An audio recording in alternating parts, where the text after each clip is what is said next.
screenwriters or anyone that works in the movie business will know that when anyone says to you, you must read this book or it'd make a great film, that really 99 times out of 100, you know, you just can't see what it is that's in there, you know. But I still looked this up, and I basically instantly went out and bought the book, because I always think that maybe this is the one.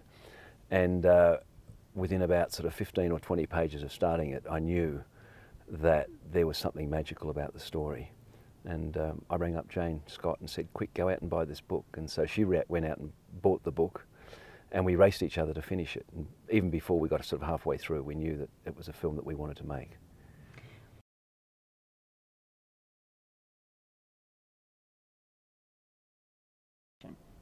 The challenge always with a story like Mao's Last Dancer is that it covers so many years.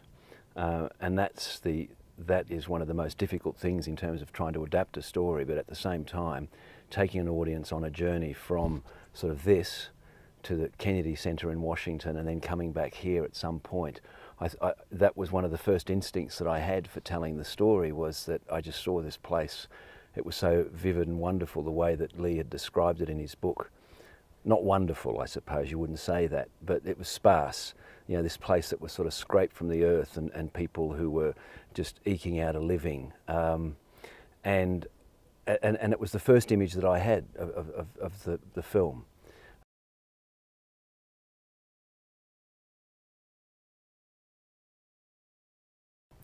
In telling a real story about someone's life, you always have this great burden of responsibility to get it right. But of course, there are often many different versions of what people think right might be. So for me, it's always following the subject, you know, the person who lived that life.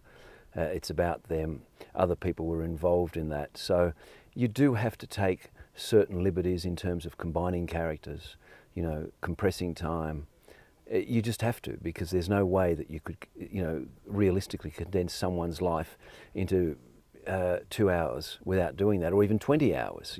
So the aim is to try to find a cinematic, sort of poetic style of telling the story, which takes an audience emotionally on a journey to a place and brings them back sort of feeling completely, in a way, transformed.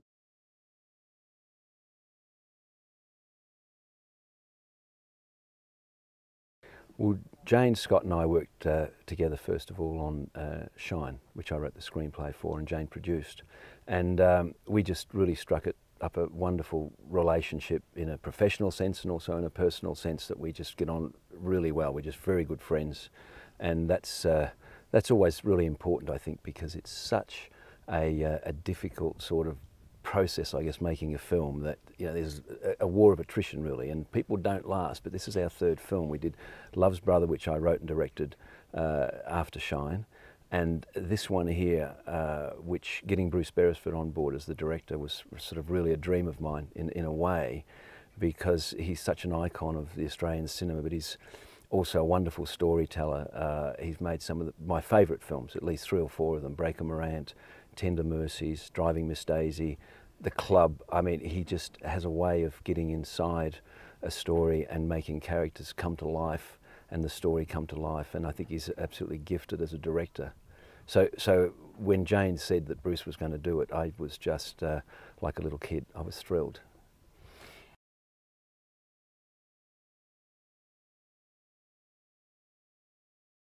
So when you live, you know, with a story in your head for so long, and you try to find the threads of the story and how you're going to bring it all together and how you're going to tell it, a picture starts to evolve in your head, I guess, of what the place will look like, because that really does inform the storytelling in a lot of ways. Well, when I turned up here in China and saw the work that Herbert Pinter had done, our production designer, I was blown away, because it was sort of really beyond my wildest dreams to be standing here in this location in the mountains in China on something that looks very much like snow. And I should be freezing right now, but I'm not, because there's something, you know, it's just the magic of the movies, which is, I think, everything that Mao's Last Dancer has. And I think that's something that'll make it special. I think that there's that magical quality in the story that Lee told and in the way in which it's being realised.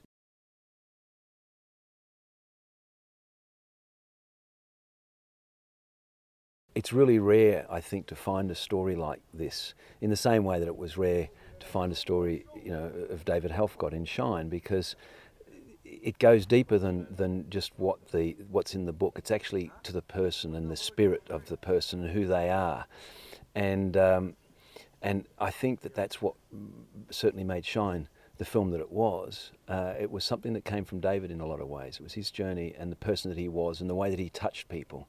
And I've seen exactly the same thing with Lee when he speaks. He touches people in ways that I can't work out, but you know, people go and see him talk, and at the end of it all, you look around and you see people crying as he tells his story.